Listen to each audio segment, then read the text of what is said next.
Listen, what you gonna call this one, man? The longest intro ever. The longest intro ever. It's gotta be the name of this episode. It must be.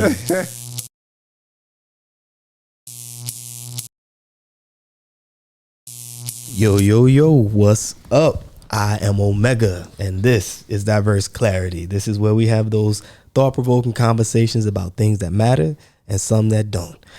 And of course, today, I'm in the studio with my boys. To my immediate left, I got my man Kingsley. What's good? And across the couch, I got the brother Mel. What's up, y'all? How y'all doing? What's up? I didn't know if I had to say that what's good after he introduce you or after you say me. We can change it up. We can change it up. That's good. I usually say it after you. I know, because I be jumping into it. I be like blah blah blah blah blah and across the couch, and then and then Kingsley come in. Yeah. Nah, we can keep it going. We can keep it going. Sugar baby. We can keep it going. It's all body, good. yada. I know you listen to that. I don't. It was just it said body, and we talked about body count. So I was like, boom. That was all it was. Yeah. So that was it. You're right. I don't. So what you didn't know, you already knew, and now you know again. So boom, there it is. Well, what's good, brothers? How y'all feel? Oh man, it's all good. Yeah. Yeah. How's the Dog, that was the shortest I'm good I ever seen in my life. Yeah. Yo, we can't be giggling like this, though. They're gonna be like, yo, they eating some cookies. Nah, man. Something wrong with them, y'all. There's something wrong with them. Yeah, it's been good. Good week. Yeah. No complaints. Yeah. No complaints. No complaints. Y'all better than me, man. Cause no complaints. Work been good. I've been in work all week. Okay, let's see. Oh, go ahead. Yeah, y'all find the week moving faster with the whole new change and stuff? Or? It was moving faster before. I think just because mentally the days in my head, because like when I hit Thursday for so many years in my adult life, I thought of Thursday as like one more day to go. I'd be like, oh man, today Thursday? You know, that's the weekend. Right. Now I'm like, it's Thursday. I was like that yesterday, but when I was like, it's Wednesday, still got 2 more days to go. It's Thursday. You don't really got to. It's a day and a half. You still gotta get up and go to them. Still gotta get up and go. You still gotta get up. I'm with Kingsley on this one, man. I work from home every Friday. So keep on bragging. It's your first time working from home, right? Nah, where like in general? Yeah, I'm usually in the building somewhere. Man, after that whole COVID thing, man, everybody's trying to do that work from home thing, man. I'm not trying to get back into a building. Word. It proved that you really don't need to be in the building. Most jobs were like. But people knew this though already. But you know what? I do miss. Expressed it, though. I miss the interaction of people. You know what I'm saying? Like being able to communicate, talk, build relationships. I miss that part. I've heard some people say that, but I don't think they'll trade it in. Would you trade it in? It depends on the job. It definitely depends on the job, but the freedom is awesome. Yeah, I can imagine, man. Yeah, the freedom is awesome. Really imagine. I mean, I appreciate the freedom. I like to set up my little area and just, it's like I'm going to work. You know what I'm saying? You get up, go in the kitchen, make what you gonna make. You get your latte or whatever, and this with your keto sugar. You still going strong on that keto? I'm back on it. I took a little break just because. How long? Not even 2 weeks. It was about that time that I was off that y'all know about. So maybe about a week and a half, and literally day before yesterday started back. That's what's up. Started back. So this is keto right here. Shoot, welcome back. Thank you. Thank you. Welcome back. I hear the, was it Mace? Welcome back. Welcome back. I was saying that in my head. I was gonna go for it. That's it. What about you, man? How was your week? Stressed. What?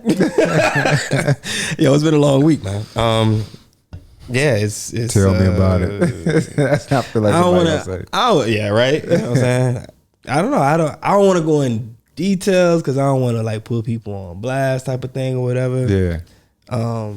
But I just feel like I just wish that when it came to like I don't even know how I want to say this. You know what I mean? I'm trying to be like careful with the words or whatever, but I feel like the workforce as a whole, right, regardless of where you're located, could just use like a overhaul.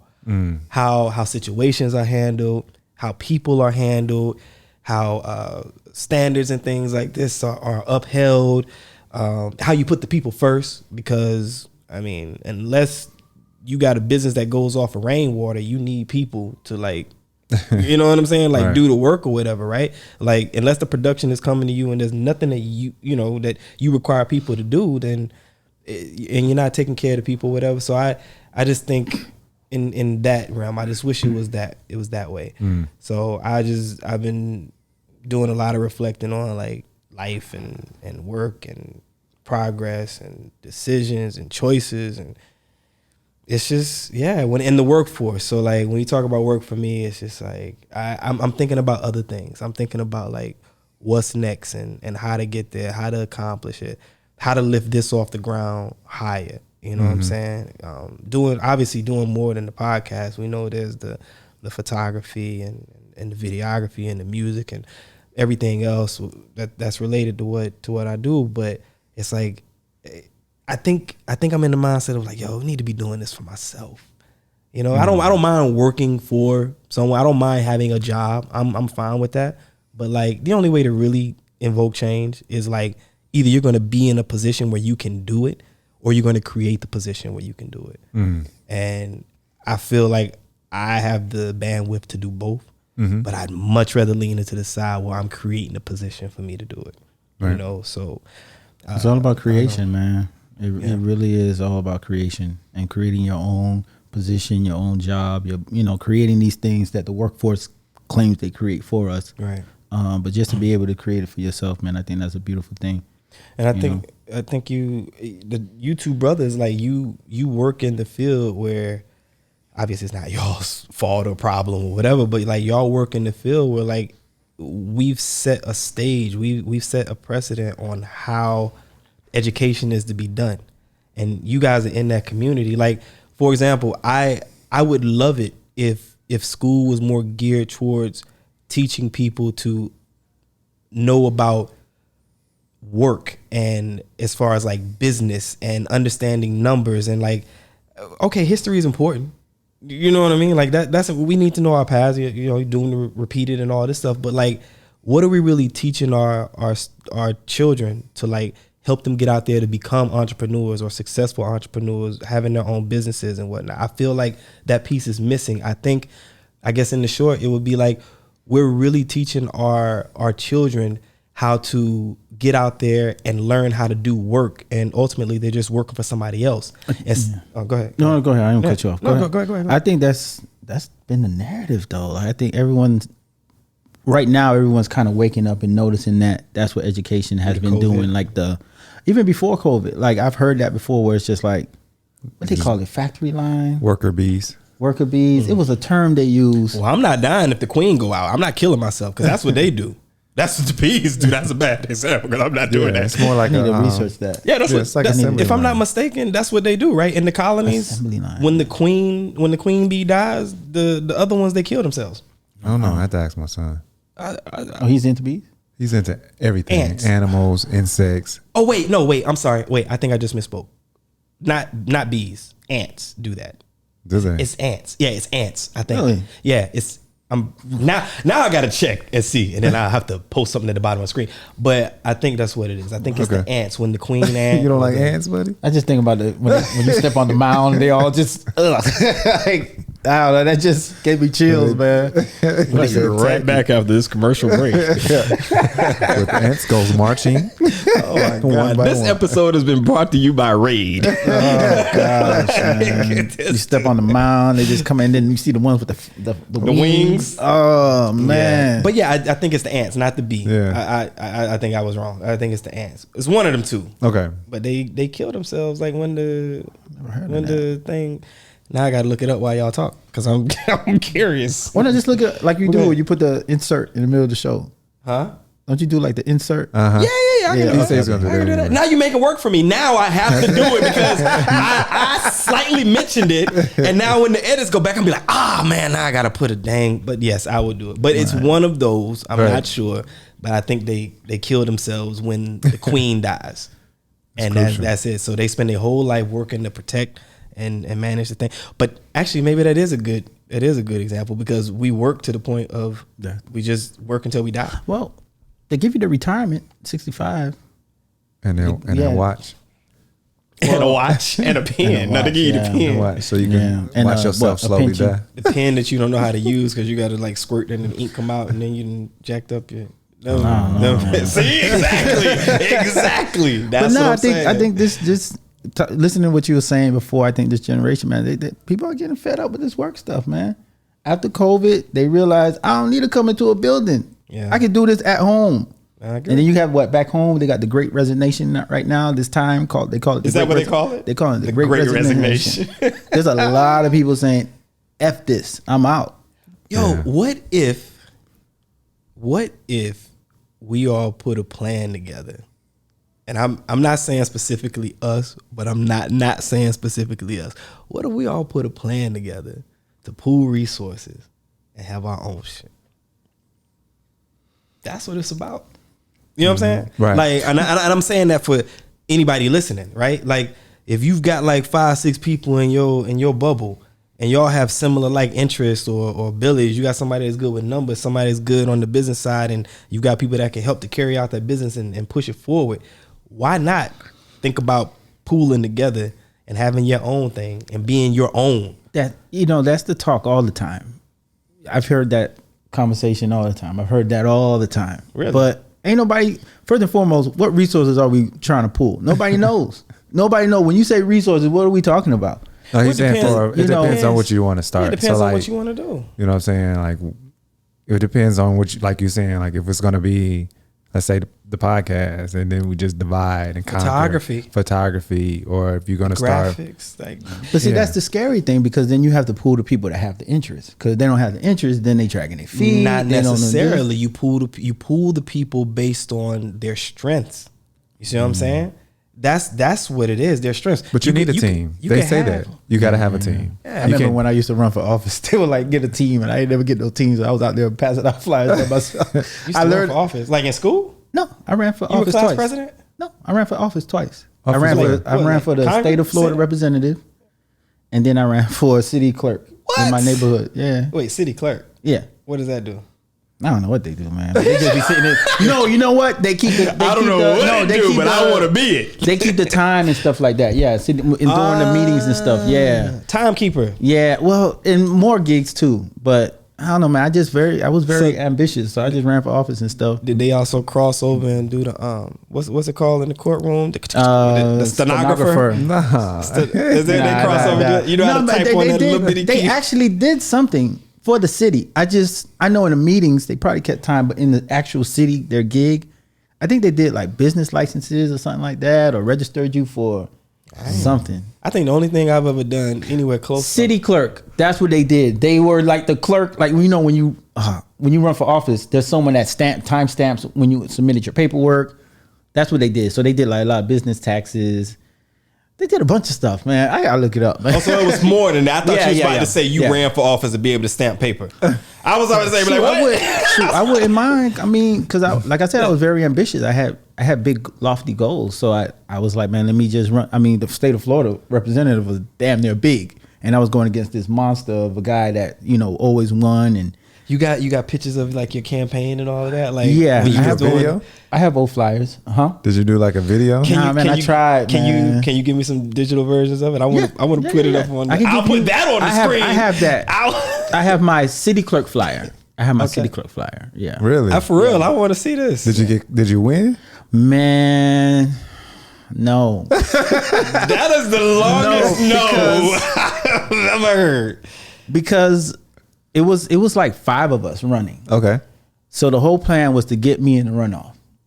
That was the plan. So the other 4 working together to push you. Man, nah. It was just my team or whoever was pushing me, motivating me to do it, and they got some stuff going.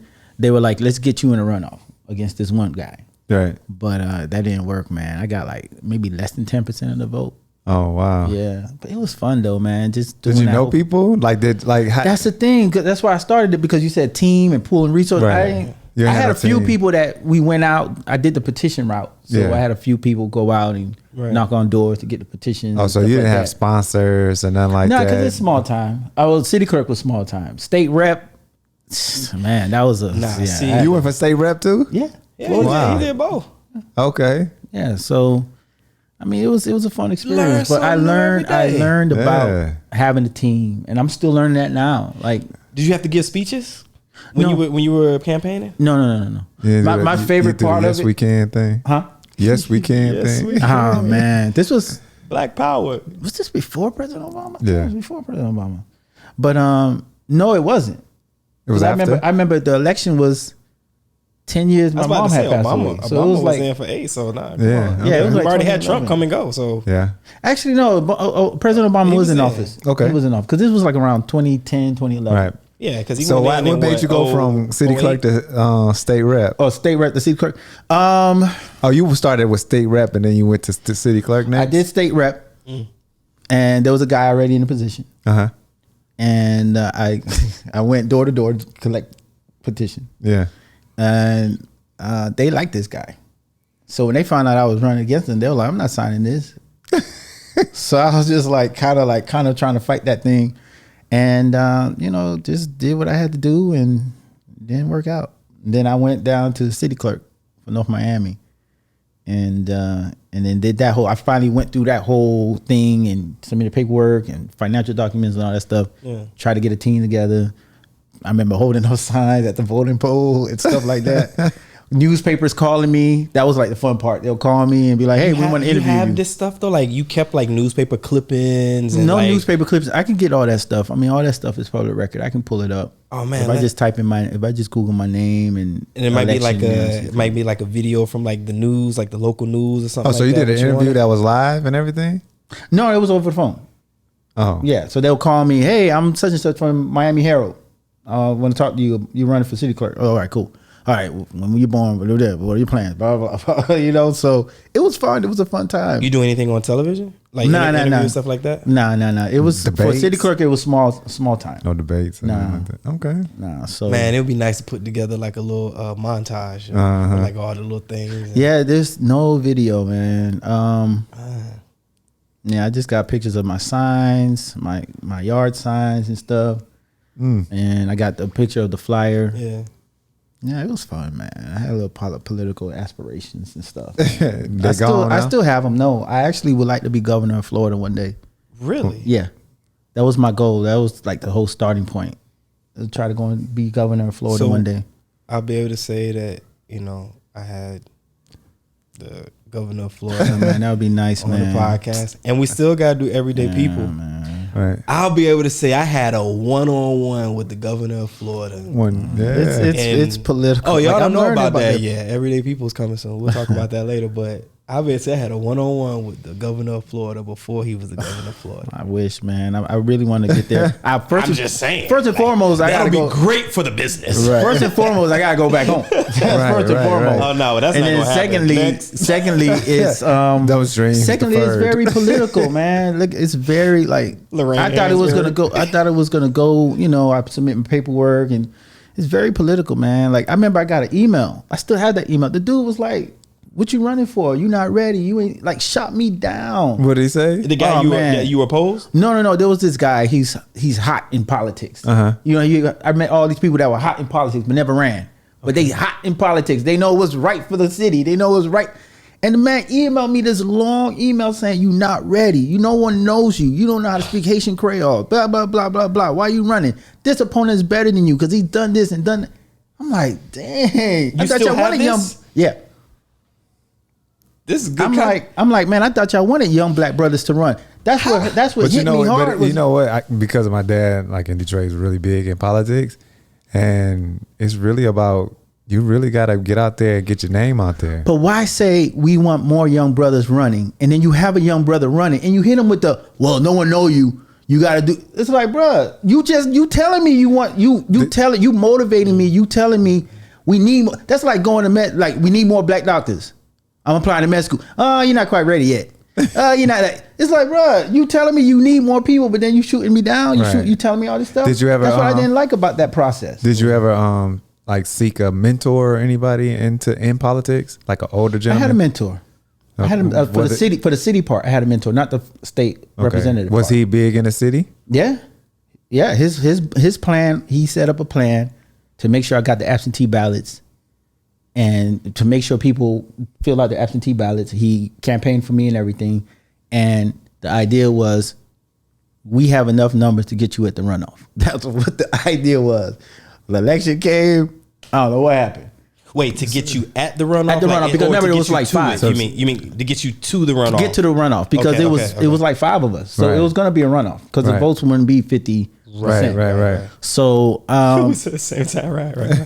Yeah, man, y'all stay in sync. And no, that's and so that was it, man.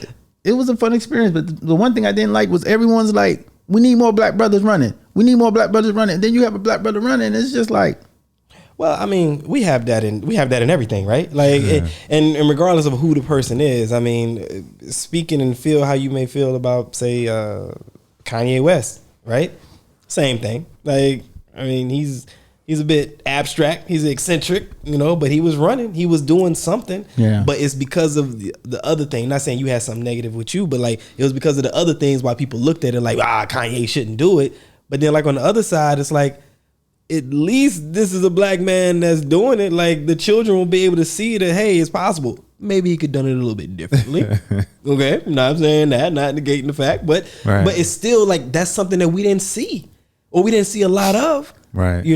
So we were talking about this the other day. We were talking about like the TV shows and stuff, right? And it was just like how people playing certain roles on television and all of this, right? And it's just like, well, okay, but that was a long time ago. Yeah, I'm just like, when did we talk about that? Was it a long time ago? Yeah, that had to be like before Christmas. Really? I don't remember the conversation. I feel like we just talked about this like in the last couple of weeks. Nah, we were talking about typecasting and how getting certain roles. We only get certain roles, and then we starting to expand out of these roles. No, because you brought up that was last conversation, wasn't it? Flip Wilson. No, we was just that was talking about comedians, and we were talking about a certain type of comedian, comedy. Yeah, we were talking about certain type of comedy. But we were also talking about the movie, like, because I believe you asked a question about like, well, why do we always look this certain way? And we're talking about Amos and Andy. That's not the same. I think you mixing conversations. We gotta go. You know how they say in football, go to the tape. Run the tape. Go to the tape. It's like, but that's what I mean. Like a lot of the things that we had, like, you mentioned some stuff before. We was talking before we started recording, but like you mentioned some stuff saying, about like how it is or why was it like this, or referring to like television. And it's like, well, we didn't have a large space. Mm-hmm. We didn't have the power to get out there and show people who we are and how we are on our own. We were doing it in a way that they told us and the way that they allowed us to do it. And a lot of black people were made to seem stupid, ignorant, goofy, funny. Sexy black women were made to seem like, their body parts are used for ill intent, that kind of thing. Mm-hmm. It wasn't, we're architects and lawyers and businessmen and go ahead, leading lives like that. Hit me with the tape. Here you go with this. All right, so now this is where you insert the encroachment on the conversation. Oh, man. Flag on a play. Encroachment. Give me my yellow flag back. Man. Encroachment on the conversation. Oh my God. This is where you insert the clip now, right there. But go ahead, what you were saying? But I could have sworn. I mean, I could be. This stays right here until we get this penalty out. It could have been. I could have sworn that might have been the last episode that we recorded. I think so. Because we were talking about Amos and Andy, and Amos and Andy led into, and you were trying to remember a comedian. Yeah. And then it was Flip Wilson.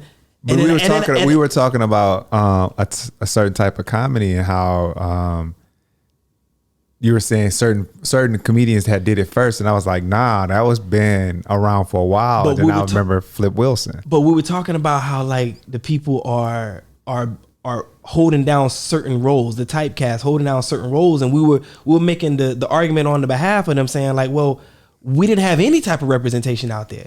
How like most of the movies were Menace to Society and Dead Presidents and Boys in the Hood and all of this. We were talking about the representation. Did we that the last conversation? Yeah. I think it was, fam.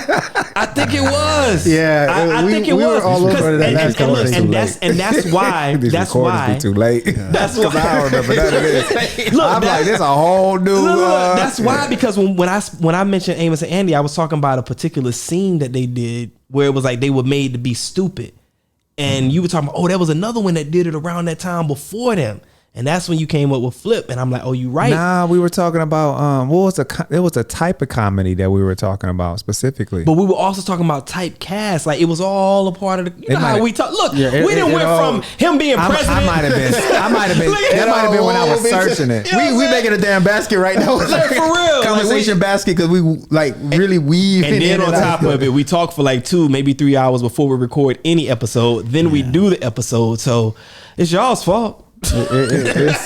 It's I mean, we that last conversation we were all over the place, but I can see how it's just kind of like I don't remember all that. What you were saying? I don't even know now. Y'all got me lost. I'm saying, but that was cool, man. So you thinking about doing it again? Yeah, if I go back home, I'm thinking about running again. If I move to a new city, just getting but involved. that's just politics, man. You just gotta know people. And I'm just you ain't going home. You just got to get involved, man. You really just definitely got to get involved, get connected with some people. Yeah. It's really like you really have to be in the scenes and really getting to know, shaking hands. Kissing babies. Getting to know some older people that have connections. You got to get endorsements and all that other stuff, man. It takes a lot. I definitely learned that. I definitely learned and saw that. You know, even starting at something small with having a team of people to just really support you and push you and help you get out there. Street team. Yeah. A street team and stuff. I learned about that. So it was a nice experience, man. I mean, shoot. I wasn't even a teacher yet. Oh, so, really? Yeah, I was still working in a school clinic. You know, so yeah, man, it was a good experience. Now, you know, being out. I mean, if I go back home, it's like, dang, I've been out of the pictures for 6 years. I've been here, depending on how long I'm here. So I just got to start all over again. But yeah, the governorship is something I really would like, and just work my way up, man. What did you want to be when you grew up? Everything. Is that how? Because I'm just curious. Because I wasn't exposed to much, so every time I saw something, it was fantasy for me. So like I remember wanting to be a doctor, a cop, a fireman, governor. You know, go into politics. Why you pointing at me when you say governor? You should have pointed at me when you said fireman. Like, he pointed. He was doing this. He was flexing, so he did like that. Oh, okay. I was looking down. I was focused, so I didn't see that. And so yeah, man. I mean. I remember when I was at FAM, I wanted to be a doctor. You know, that was that. Oh, that's why you majored in pre-med. Yeah. And I did a stint in nursing for a little bit. And then what? You just didn't like blood or something? No. Nursing in the field. Nursing cutthroat. Why you picked the worst to make it weak? Like, oh, you couldn't. It was blood that got you, huh? Like, no, you know, some people just don't like it. I'm not against. You know, like that should be some people determining factor. Like, I couldn't see it. For me, I don't like to see, like, if I care and I love you, I don't like to see your blood, but I got no problem doing it on the job. I've seen so much stuff, but like, say if it was die, I would probably be like, babe, like, you know what I mean? Like, I'll probably like nut up a little bit. Like, I'll get it together, but like, it's because she's my person. You know what I mean? Like, if it's my son, it'd be like, yeah, I'm gonna get it together, but I might take a couple extra seconds. I felt that whatever. before. I felt that like my my little one. She had her split her lip, and she had to get stitches in her lip. Yeah, man, you talking about nauseous? I don't get nauseous about anything. Get hot. I was hot. I was about to start sweating. I was nauseous. Yeah, it was like the first time I ever felt that way. My son. I remember the first time like he fell outside, and you know like when you scrape your knee on the concrete. Yeah. But it's like it's not just like a smooth scrape. It's like the spot, the holes. Yeah. I was just like, oh my god, oh man, come here, boy. So, you know what I mean? So it's not the fact that they're hurt. Do you guys kind of squeeze that emotion or that feeling of damn, my loved one got hurt, or it's just like shit, I see they blood, oh my god, I squeeze a little bit of that. That was like the first time for me. So like, so she was running, and she fell, and her tooth went through her lip, and so it split open. Ooh. And so we was hoping that she would just get like the little tape. See that? See that response right there? He can't be no damn doctor. No. That response was because I felt bad. It's not because I saw. You don't even watch Grey's Anatomy, do you? You're like, no. I can't do it. No, that was. I saw that. You can see it because the way I was explaining it. And so like I felt that. And so it was just how I am. No, and so it was swollen and I couldn't see it. You know what I'm saying? And so because the blood started drying up, so you can't tell like it was like how bad it was. And so the doctors cleaned it, and when they cleaned it, we both looked. Me and the doctor looked. We was like, oh, like we both. Yeah, we was like, can't be my doctor. Yeah, she gotta have stitches. And so like my little one was like, she was like, oh, okay. And she was like, Daddy, I got to get a shot. You know, I'm a bonehead. So I was like, yeah. She was like, yeah. I get like that with needles. So it was, but like to see it open and like them trying to, and like when they started stitching it, I was just like nauseous. Like I can't watch torture. Like when my grandmother had passed and she had got cremated. And so during this time, like my auntie, she crazy. So she was like, oh, look at here. And so when I looked in the hole, you can see, oh my God, I seen her, like my grandmother being cremated and her arms went up. Like, no. So how old were you? I was in my 20s. Okay, so that wait, where the red flag come from? Wow. Is that a penalty? No, stop. Wait, go back to the arm raise. Offsides. Yeah. Wait, we got. You challenge or something? Yes. No. He just said he saw the. But this would be great for the show. Go ahead. Yeah. So you saw the arm raise? How? Like so she was in the so basically they put them in a little wooden box coffin, so it burns off, and so you see like I was just watching her like burn away, and then like I guess it hit a nerve, and her arms was like poof. And like ever since then, like I can't see anything like even watching movies where they torturing people, I can't take it. Like I had to close my eyes. Wow. Before that. Like that was my thing. Like I didn't mind torture. Like do you think it happened because you saw someone close to you? Probably so. I don't know. I never raise is scary. Yeah, it was. I'm for real. I'm sitting here thinking. I assure you, it wasn't a nerve that was hit. Just throw that out there. Okay, first off, there wasn't a nerve, but I'm just like. Yeah, I don't know how I would. I don't know what it was, but I know I'm gonna be seeing that in my sleep now. Like when you did that, I visualize it. Wow. And we just went straight up like that. And stayed up. And stayed up until it went away. Oh, how did that affect you? Like he just said, no. I'm saying because I'm thinking like if you saw that at 5 versus seeing it at 20, yeah. Do you think it? Yeah, if I saw it at 5, I probably have all types of issues. But like at 20, that's what I'm saying because he was a little bit older. But it was just still like you can't watch anything torture. Nah. Like I can't see nothing torture. Like like some movies they take the screwdriver. Oh my God, yeah. And peel off their finger. Yeah, I feel that. Like I can't see that. I feel the torture when I see torture. I feel it. Like you can tell me about it, but to actually see it, I can't see it. I don't want to see it. There's a show on a 3-letter network. No, I don't believe you because you just said you don't watch TV. So stop. This was a long time ago. Lies you tell. This was a long time ago. But there's a show. You can say what it is. Okay, it's fine. Game of Thrones, HBO. Yeah. When Theon got. Wait, I haven't seen it. Really? I stopped in season 2. No. Oh, I did. No, I did for real. I haven't seen it. You won't even. You don't plan on watching it, right? Yeah, I plan on watching it. But go ahead. Yeah, the scene where Ramsay was torturing Theon. Yeah. Like, I could not. See, when I rewatch it, I cannot. I literally skip all those parts. Really? I don't like this. I didn't like that. Yeah. I feel that emotion. Yeah. It just depends on what it is. Like I'm one of them people. Like I can watch somebody. You run up and just blow some on TV. You run up and blow somebody's brains out. I can see that. But like if you run up and you take like a pitchfork and stick it in the eye, pull the eyeball out, like I can't watch that. Like I'm just. But how? Why? But you can see someone get their head blown off. Because it's like quick. You know what I'm saying? It's the fact that somebody's actually being tortured, like the Have you pain. ever seen that before? Have I ever seen what before? Like somebody Get their head blown off. Yeah. Yeah, I have. It wasn't cool. It wasn't cool. Well, I mean, you responded.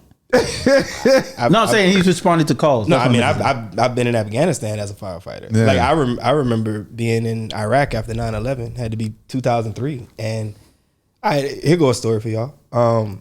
We had the alarms go off. The base was under attack. Right. It was at night. We had to respond, and we got the story later. So I'll tell you that to preface it. But they said that there was a guy in the tent, and they said that he would always I forgot how I go now. He would always like call home or whatever, and he'd do it from the tent or something like that. But like the time was off, and it was something like that. It was like by clockwork. And he was, fast forward, he was in the bed in his tent talking back home, and that's when the attack came. Right. And it went through the tent, and it hit him, blew his legs off, and that was pretty much it. But we responded. There was some spot fires that were there. I mean, it's obviously tents, so it touched, a couple tents. We got the guys doing that. I was a crew chief on one of the trucks, and we go in and we're bringing them out. So I mean, that's I'm not giving y'all like details, but like that gives you an idea, like some of the stuff that I've seen. So and then being in school, kids, they do some of the darndest thing. I had a kid dislocate his whole elbow. You know what I'm saying? Like that didn't bother me. Just see him with the elbow sticking out, like whoa. And you got to call the parents. I don't have a weak stomach for that though. Yeah, it's just like I said, it's just when it's somebody that's close to me. That's all it is. That's the hard. There's something about that, and it's not that I haven't seen that before or whatever, but it's just like I don't know. There's been one time where I felt sick to my stomach from a call, and it was two women that got into a fight, and one of the girls threw the other girl. Not through the window, but into the window. And when she hit it, it was a window like in the barracks. This was when I was in Japan, and it was in the barracks, so the dormitory, right? And so she threw her into it, and then it didn't break. It just kind of like a windshield does, so you can see the print there. When we got there, the girl that did it was sitting on the edge of the bed, just like this. The girl is laying on the floor. The window was there, and she had hit so hard, she was knocked out. She had pissed herself. You know what I mean? And it was but it was the way that the cuts were on her from, you know what I'm saying? When I saw it, because we had to take her clothes off, you know what I'm saying? To but it was the way the cuts were. That it was kind of like how I was talking about, like with my son with his knee. And it was like that. And it was just like, and then, had to recompose and go in. So like sometimes like certain things will get you or whatever, like that. But for the most part, I got a strong stomach. It's just that torture. Because I even when I moved back to Detroit, like one of the kids, he touched a live wire. Oh my God! And me and the principal, we had to pull him from up. We pulled him from up under there. Skin was melted. Nah, I was probably charred and burned. He got a full body electrocuted. Yeah, you can. And it was saw it. Oh, it went through his hands and then went out as. You see where it went out. What did he touch? But he was kind still of wire? Like an electrical wire.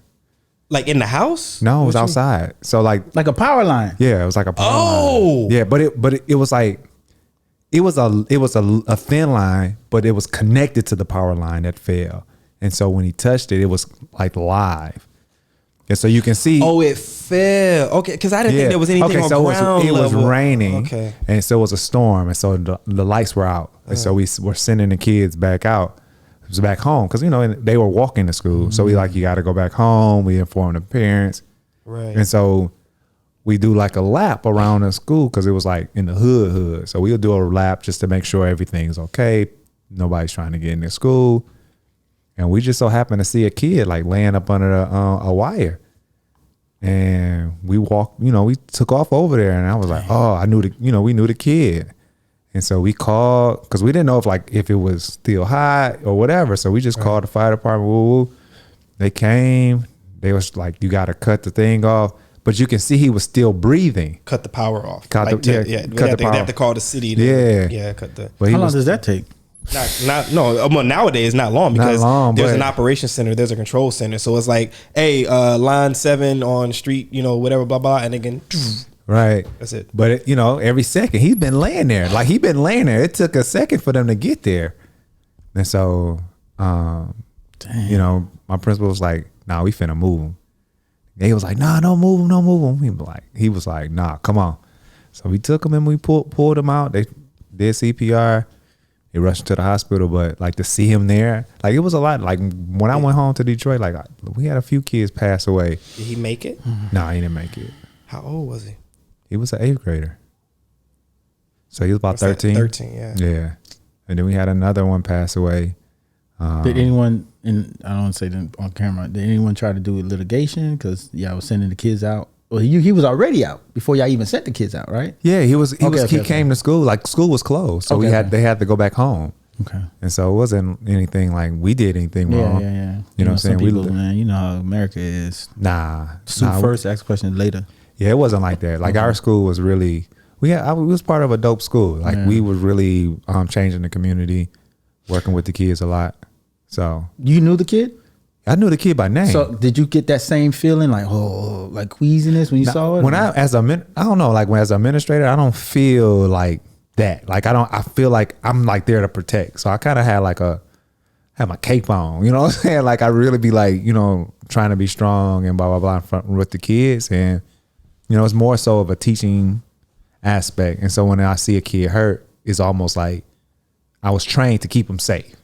And so if something, I'm like automatically like, what would like the steps to actually make sure they are safe, how to get them in a safe place. Like that's just kick in automatically, just like a parent, you know what I'm saying? And so I don't even, or a firefighter. I was about to ask you, do you ever feel like that? Like you have the cape and you're here to save. It slows down for me. Yeah. Like it slows down. Like I was actually having this conversation with my girl like not too long ago, but like it's weird because regular like stress and things in life and whatever, like those are different. But when it comes to, because I feel like on the scene, there's nothing that we can't handle. Mm-hmm. You know what I mean? Like anybody that goes to college and they study what we study is called a fire science degree because there's a science to it, right? Mm-hmm. So it's like when you get on scene, like it's scene size up from the moment that you have the call come in. You know what I mean? If somebody calls tomorrow at 11 and they say that there's a fire over in Khalifa and they think it's one of the schools or they say it's near the school or whatever. Right. The first size up starts right there. Like I'm already thinking like, all right, we're responding. We know it's 10:30 in the morning. Like we imagine like what the traffic is going to be like. We imagine what the roads are going to be like. This depicts like the path that we're going to take. You get what I'm saying? Like there's so many things. And so like this is the process from the moment the call comes in. So when we get on scene, now we have this, we already know what we know, and then there's this picture of what's going on here. Right. You see what I'm saying? And we're walking around, we're doing our strategic sweeps to see what is there. Boom. Now we got, or me if I'm in a chief officer role, like I'm putting together a plan. All right, this truck do this, these two do this crew do this. Yeah. Ambulance set up over here, get our triage going. Let's boom. And we know what we need to do. We know how we need to search. So it's like we don't have time to like, oh my God. That never hits us. You get used to train. You train to actually deal with the stress and deal with the moment. So like as soon as it happens, like procedures just come in. Yeah. This needs to be happening. I need you to do this. Go get that. Like it just automatically kicks in. And so to even have the feeling like, oh, you don't have the time because you're trying to make sure everything is moving. Everything is functioning. Well, you know that people need you. Like when I said that I wanted to be a firefighter, I was a little boy. When I said I want to be a firefighter, the main thing that I said, and I still say to this day, is I want to help people that can't help themselves. Mm-hmm. Period. That's it. So I know that I don't have time to bitch up. I don't have time to go into nervous mode. I got a job to do because they're dependent on me because of that whole oath and promise that I made. Mm-hmm. You know what I'm saying? So like that's the thought process. So yeah, man, it's just all a part of it. It just flows. And like I said, for me, it's literally second nature. And even at home, like when, you know what I'm saying, like if something's going on, you just gotta just kick in. Like, okay, I need Ryan do this, Sister do that, Kay can go over there. You know what I'm saying? Like it's just like you just automatically get into that mode. But that was like when my daughter lip was split, that was the first time I was like, I was still there. You know what I'm saying? Don't get me wrong, but I was like leaning on the bed My wife was looking at me, you okay? I said, nah, I feel nauseous. She was like, really? I was like, yeah. I don't know why, but like, I think it was just, I don't know what it was, man. I just really, that was the first time I ever felt nauseous. I was sweating. Like Where do you think that comes from? I don't know. I didn't even really, I think I blocked it out of my mind after, like, saying once they finished, I think it was the stitching part. Like when they were stitching her lip. I think that was the part that was like most, I was like, ugh. But was she crying? I didn't catch that part. Was she crying and hysterical and all that? Nah, once she took it like a champ. Shock. Yeah, once they numbed her. She took like crying from the very beginning. Yeah, like when she hit. Yeah. Nah. When it happened. When she first fell, she cried, but it wasn't like that. You know what I'm saying? She was just like, because of shock and stuff. And so she was shocked, and then it was just, and it swelled, and so so the blood dried up. They kind of, we put ice on it. Nah, don't say it like she normal. She a soldier, because I know them kids. The same thing will happen, and they the whole way as they walking all slow to you. I think she a soldier. I think a lot of them just really go through shock. Like because I mean, when I was a tech at the school, the one boy was playing basketball in the bathroom, and the stall door split he had that whole slab of his skin was just hanging. And here I am, just a tech at the school, like, I don't know what the hell to do. So I called 911, and he was just calm, didn't cry.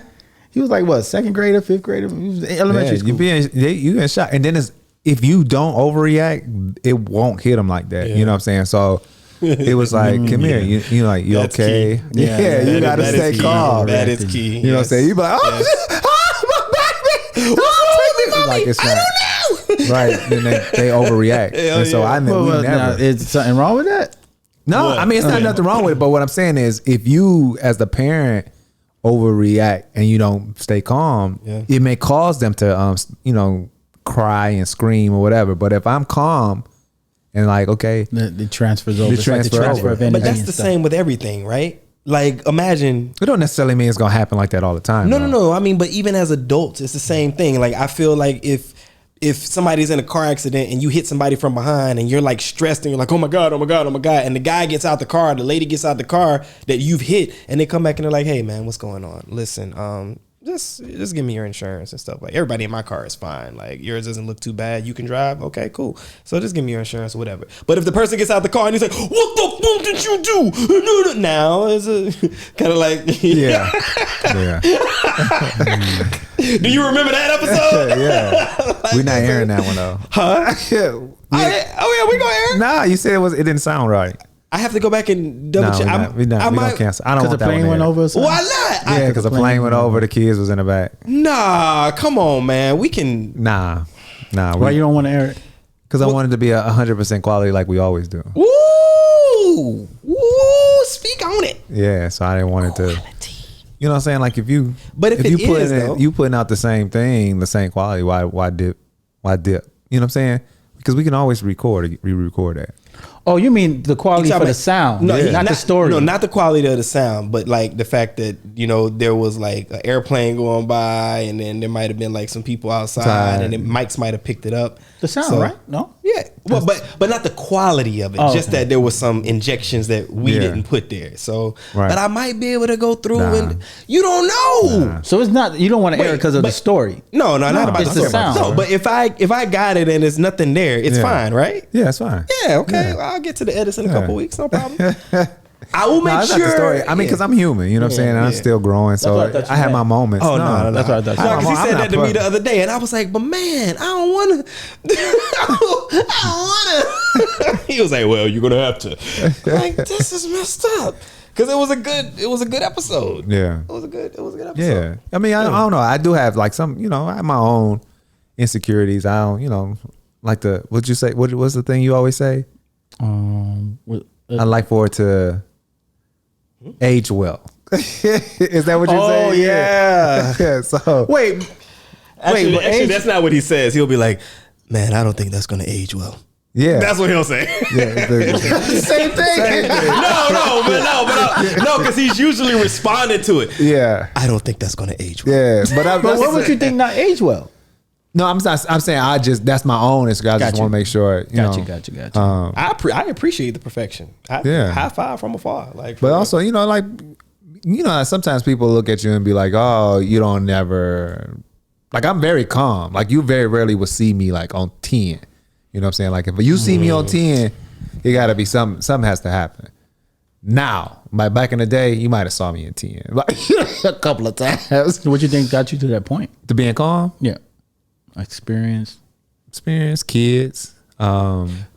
Really. Oh, I thought you was asking the other way. What got you to the point of getting the 10? That's what I understood it as. But you mean like what's got him calm now? I want to know both. What's got you? Kids. Teaching. When I first started teaching, like I had 8th graders, 7th and 8th graders, and so 7th graders, and I taught in 3rd Ward, and giving Third Ward, Houston. Yeah. Okay. And so giving them, because you didn't move. So giving them like different things like, okay, when you have a problem, this is how you can get out of it, communicate and talk. And then on the weekend, I'm throwing people through windows and stuff like that. And so I was like, so I came back to school. I actually threw somebody through a window. Wait, throwing people through? Yeah, like I had got into it and I threw somebody through a window. And so when I came back, I was literally like like blood all night because it was out late night. And so the kids was like, Mr. Settles. I said, what's up? It was like, are you gonna tell us not to fight and communicate? You over here with this thinking like you Jason Statham up in this mouth with this blood hanging out, like bleed and stuff. I was like, you know what? You right. I'm gonna change my life, and I just stopped. And so it takes a lot for me to get to that point where I'm like, ready to just fight. change like that, flip of a switch. I didn't flip, like it didn't like happen overnight. You know what I'm saying? I was still. He said a few more people got them hands. A few more people got them hands. That was like the process of like, okay, I gotta do something different. So I'm really was mindful of what I tell kids and the life that I live. You know what I'm saying? And so I didn't want to say you have to do this, and I'm doing something different. Right. You know what I'm saying? And hypocrite. so I didn't want to be a hypocrite. And so I continued to I had to learn how to tools to deal with conflict. Like I was my only thing. I wasn't fighting nothing. It was straight fight. You know what I'm saying? Even as a professional, you were teaching, and even as you stopped. I'm assuming by the time you got AP. No. It can. Shout out to Marsha Jones because she was and Angel Rivera because they gave me some chances. Like I was young, man. I was an AP at 26. Like you know what I'm saying? Like I still was clowning. And so that's hard. I remember having a conversation. It was like, hey, come on, man. Like, you know what I'm saying? Like it was a real heart to heart. And then them like to this day, I'm like so close to them. You know what I'm saying? How many people you think still struggle with getting into that professional What's her name? Marsha Jones. She's not here. She's in Houston. What's Angel Rivera? No, I was gonna say the Instagram because I think somebody hit up one of the stories, and I think that was like MPP Jones, yeah, something like that. Yeah. Shout out to Marsha then. Yeah. I think she liked one of the stories. Yeah. She hit. Like I think the one when we was singing. Y'all want to do a I'm like Jones. I'm like it's like MPB. Yeah. Give her a shout out. Give out her handle shout out. I don't know her handle offhand. We gotta look at the thing now. I want to give her a shout out because I just remember seeing that when you said and they really big. Like what I've learned in education is because of them. Like they taught me so much. I mean, I had other. What do they do? Shoot. Let's just say they hire up. Marsha is in curriculum and instruction, like high up. She's really dope. I learned a lot. That's good, and man. then Angel Rivera. It's good. You got your second chance, man. Yeah. MBP Jones on Instagram. Marsha Jones. So shout out to you, Miss Jones. And so she taught me a lot. Mrs. Oh man, Mrs. that's like Jones. when I go home, I have to see them. And so like Angel Rivera, he taught me like he would always make sure I learned, I understood what I was doing as an administrator.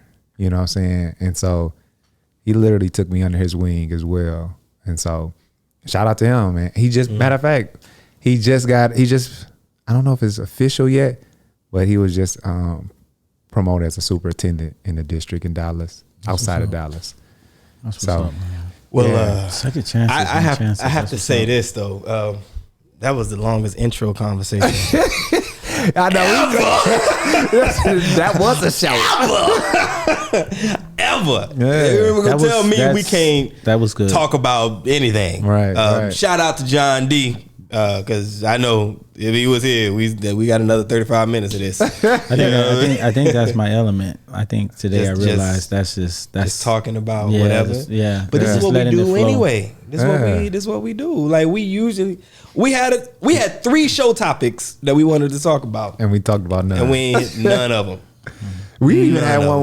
We said that we wanted to talk about like upbringing. Wasn't that last week? Yeah. Yeah, it was last week. Yeah. I remember that. Because we were standing right there. That was when you woke up. That was after we was about to leave. Everything was done. We didn't shut it down. You was in wake up mode. But I don't even know how to roll off of that. But I say this. We talked about kind of like our careers and like how we had growth or whatever, like up to this point in our lives, right? And I learned something about you that I'm like, how did that not come up in the pre-interview for Everyday People? Yeah, I forgot. We're gonna have to rehash that before we do the interview. It's probably all types of things. Oh man, you said you was the job that you had. You said you were something in school before you became a teacher. I was a nurse tech at the elementary school. Yeah. So I saw a lot of vomit, a lot of stuff. And then I did. I mean, you can pretty much say I'm a Renaissance man. I did a lot of stuff. Really? I did a lot of stuff. A lot of jobs, different. A lot of jobs. Like what? Like what was the worst job you ever had? Oh, we can do that. Let's do that, and then we can. Job. Yeah. I know what mine was. Probably working at this corner store. Like a convenience store? Yeah, cleaning carrots. You was on the stroll? Nah, I was like, worst job, man. I was a dishwasher at FAMU. Oh. Why was that? Why you saying like because that? When they did the marching band after they finished eating, fuck that. When they did that helmet, it looked cool. No, it was horrible. Mr. Gaines, he wasn't Mr. Gaines. And then I was working with a local dude that was kind of cuckoo. Yeah, and like he would just make it very hard for me. And I just remember thinking like the trays would just start coming, and the machine, the dispenser would get clogged up. Mr. Gaines. You know who we talking about, right? Yeah. Oh, okay, Mr. Gaines and what Kimberly was back there, right? So that was the worst job. That was my worst job. What was yours? I worked in a fish market for a little while. Ooh. Yeah, it was cleaning fish and stuff. Yeah, actually, his name is Robert Flood. He passed away, I believe, during the first year of COVID. And sadly enough, I think my mother said that they found him in his home dead. Which is really, But Robert Flood, he was a really nice man. He was really good to me, like through my childhood and stuff like that. We used to always go to his house and like watch the football games. He used to have like crab bowls and stuff. And I remember hearing like my first time hearing like uncles and other men like talking, say like nasty in public, because we went there for the Super Bowl. I want to say it was the one with the Giants and the Bills, and they played and Whitney Houston sang. Right. And I remember somebody making some comment like, something about her hole, like ooh, like girl, she can sing, like the beauty coming out of that hole. Like, well, I didn't know the other hole I want to get into, or something like that. I'm like, you nasty grown man, you know what I'm saying? Right. But Robert Flood owned a seafood market. It was called Seaways in Warner Robins, Georgia. And for a few weeks or whatever, I went in there to work just to like make some extra money. And I was cleaning fish in the back. And so, I mean, it wasn't that it was a bad job, but considering the only other job I really did was I worked in the mall for 2 years while in high school.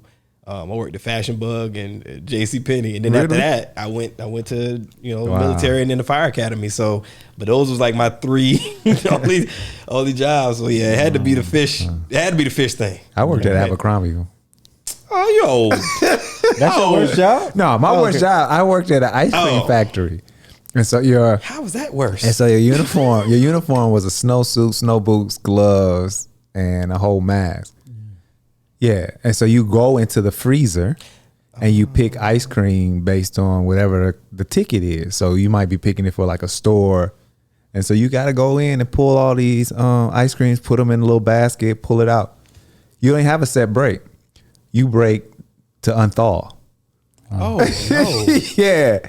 Oh no. Oh, that was the worst job I ever had. Oh, no. And well, I think what it was, I had just graduated, and so I was just making money in between when I was going to start teaching. And so I was like, yeah, I'm done with these kind of jobs.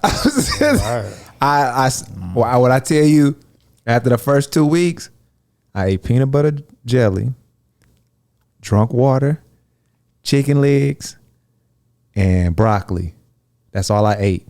And I took every little check I had and put it up until I can save up for 2 months before I had to move to Houston. And I quit. Wow. I quit. That's the only job I ever quit in my life. I think you win. How much would you save up for? I think you win, yeah. Huh? How much did you save up for? How much did I save up? How much did you end up saving up? I don't remember the total amount, but it was enough to pay the rest of my rent for 2 months and move to Houston and pay my down payment for the my apartment. But you know, he owes, so that was a long time ago, so rent wasn't like it was, yeah.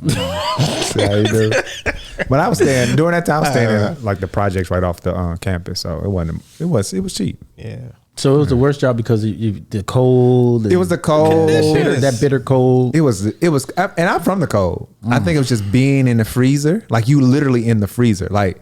Yeah. You'll come out and like icicles on your eyebrows, your mustache, like it was just frozen. And then it's like 110 degrees when you walk outside for your break. Then you go back into this freezer. And Did you get sick a lot? Nah. Okay. I think that's a myth, isn't it? They say that going from like you get sick when the winter comes and all that stuff. And you get sick like if that air get in that chest. Yeah. You get a chest cold, but so you definitely get that and that's worse. Hey, well, man, let's wrap up with this intro. Listen, what you gonna call this one, man? The longest intro ever. The longest intro ever. It's gotta be the name of this episode. It must be. So we can go ahead and dub that the longest intro ever. Listen up. That man across the couch over there is Mr. Mel. This brother over here to my immediate left, this is Kingsley. I'm Omega, and this is Diverse Clarity. This is where we have those thought-provoking conversations about things that matter and some that don't. We'll catch you next intro. Later. Peace.